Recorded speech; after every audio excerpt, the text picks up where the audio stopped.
Hey everybody, welcome back to Story Time with Mr. Hallum, where we share stories. That's what we do. Today's story is Ada Twist, Scientist. I had so much fun reading, here's the cover. It goes on this book, but like I've always said, I have trouble with covers. Well, that's fine, but I like both pictures. Do you see? Wife's off camera directing. I have a director now. So, here's this. They're so cute. And then here's the back side. All right. Here's this. There's the back side. Ooh.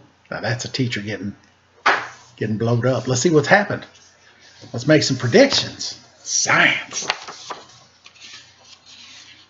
Ada Twist, Scientist by Andrea Beatty. Illustrated, Beatty, B-E-A-T-Y? Probably Beatty like Ned Beatty. Beatty. Illustrated by David Roberts. Ada Marie said not a word till the day she turned 3. She bounced in her crib and looked all around, observing the world but not making a sound. She learned how to climb and she made her big break with a trail of chaos left in her wake. She ran through the day, chasing each sound in sight, and didn't slow down till she conked out at night.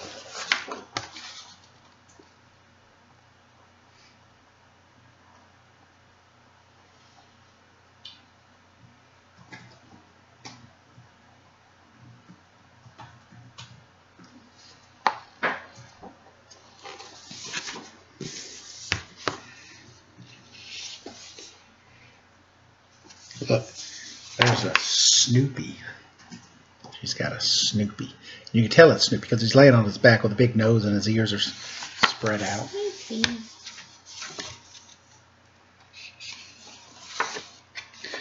Her parents were frazzled, but tried not to freak as Ada grew bigger and still did not speak.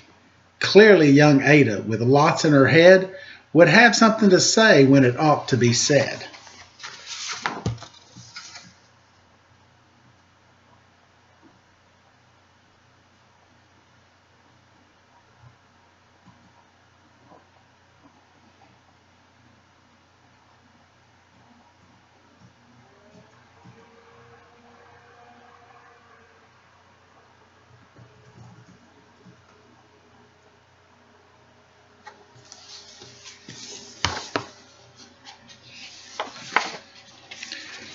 That's just what happened when Ada turned 3. She tore through the house on a fact-finding spree. She climbed up the clock just as high as she could. Her parents yelled stop, as all good parents would. Ada's chin quivered, but she did not cry. She took a deep breath and simply asked, why?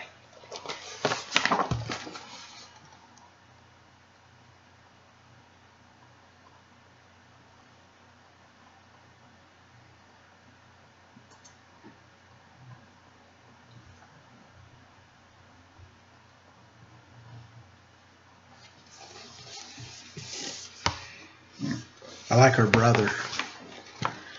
He's like, she's up there. Oops, that way. That's what a big brother does. It's not going to stop her. Not going to help down. No. But he's going to go, she's up there. Get her. Why does it tick and why does it talk? Why don't we call it a granddaughter clock? Why are there pointy things stuck to a rose? Why are there hairs up inside your nose? She started with why and then what, how, and when. By bedtime she came back to why once again. She drifted to sleep as her dazed parents smiled at the curious thoughts of their curious child, who wanted to know what the world was about. They kissed her and whispered, you'll figure it out.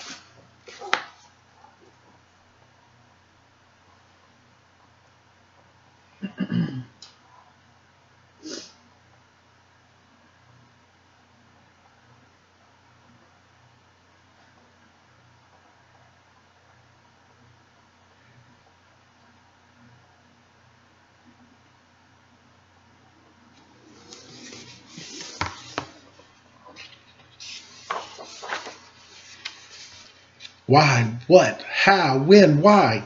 Her parents kept up with their high-flying kid.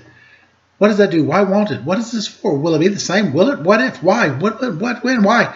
Why does it work? Why? Where does it work? How? Whose questions and chaos both grew as she did.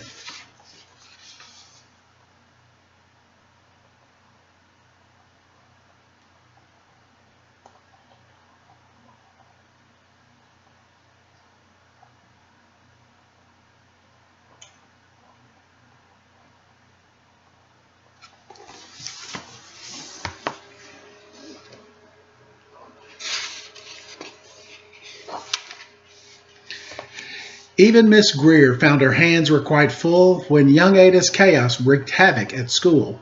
But this much was clear about Miss Ada Twist: she had all the traits of a great scientist.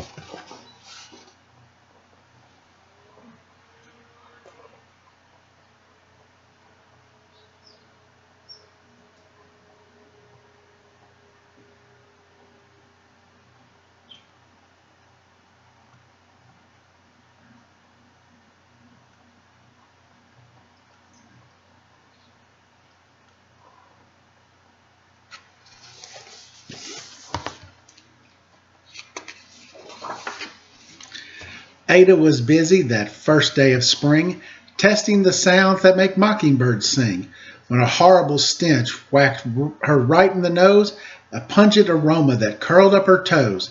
"Zowie," said Ada, which got her to thinking, "what is the source of that terrible stinking? How does a nose know there's something to smell? And does it still stink if there's no nose to tell?" She rattled off questions and tapped on her chin.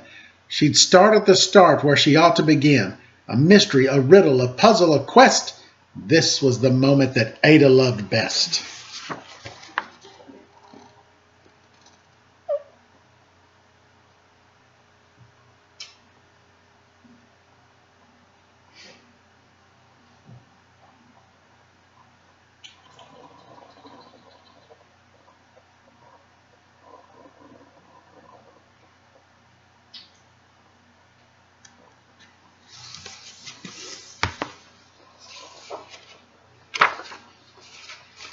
Ada did research to learn all she could of smelling and smells, both the stinky and good. One hypothesis Ada thought could be true: the terrible stink came from Dad's cabbage stew. She tested and tested, but soon Ada knew it was time to come up with hypothesis 2.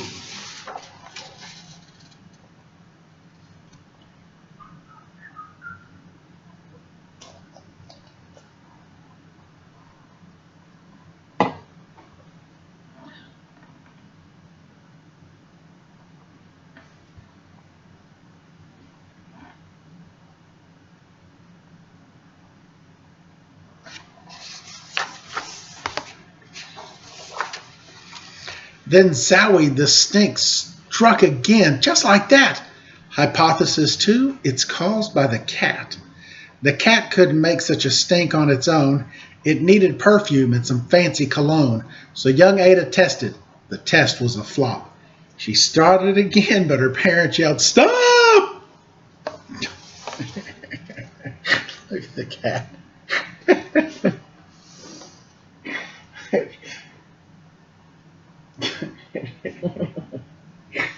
Both of their eyes are.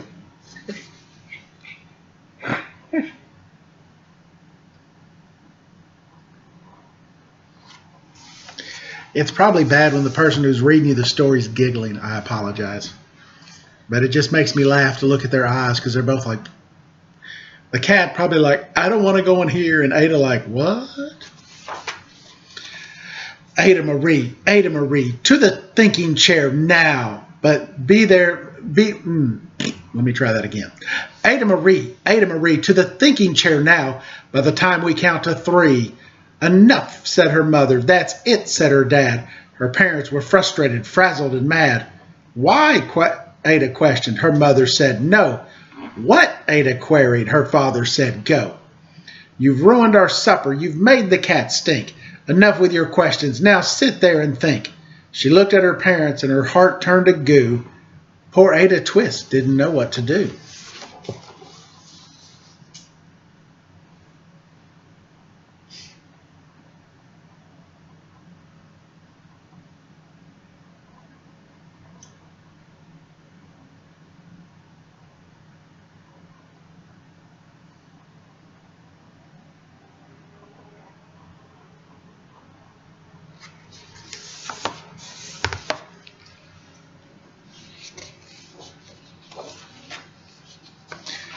She sat all alone by herself in the hall, and Ada, once more, could say nothing at all.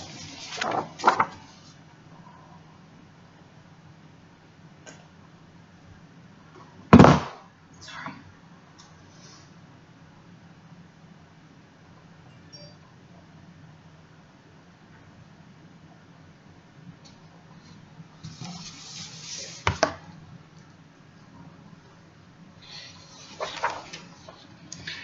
And so Ada sat, and she sat, and she sat, and she thought about science and Stu and the cat, and how her experiments made such a big mess.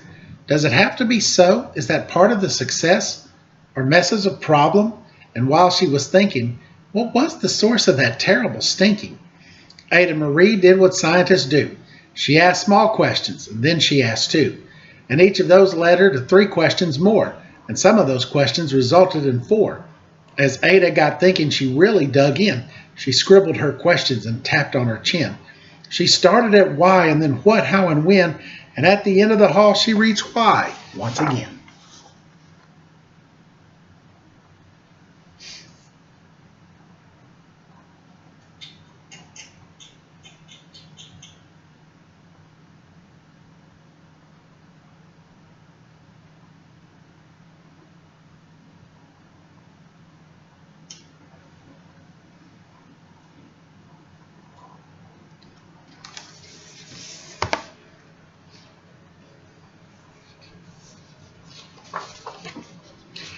Her parents calmed down and they came back to talk.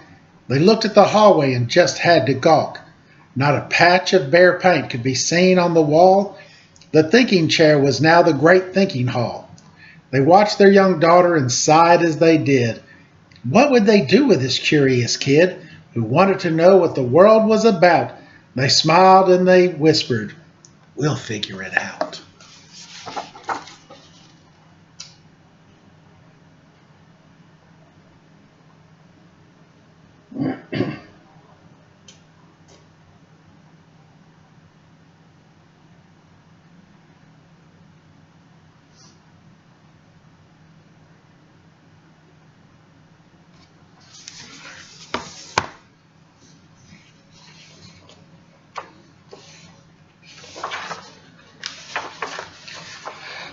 And that's what they did, because that's what you do when your kid has a passion and a heart that's true. They remade their world. Now they're all in the act of helping young Ada sort fiction from fact. She asked lots of questions. How could she resist? It's all in the heart of a young scientist.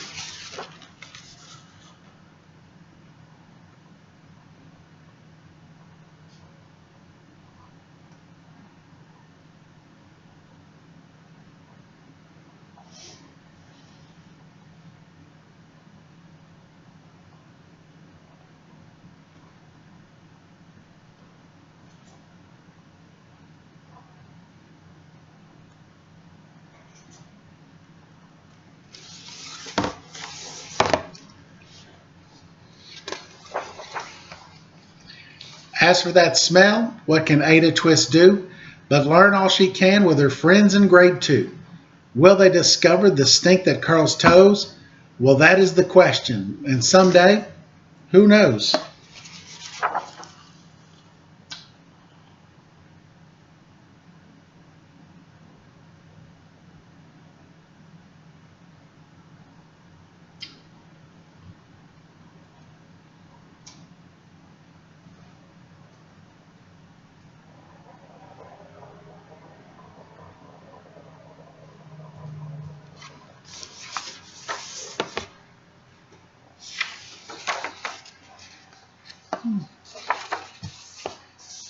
That's a good story.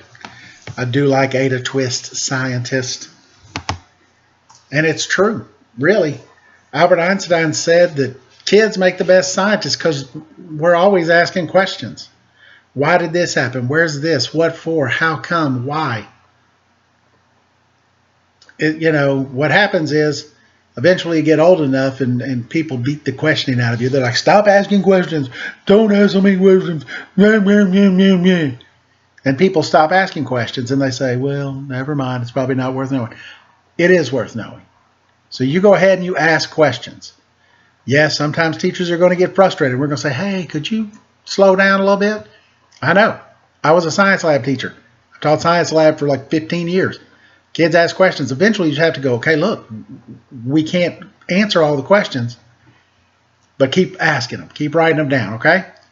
Thank you guys for showing up today. Hope you had a good day. We'll be back again tomorrow with more Storytime with Mr. Hallum.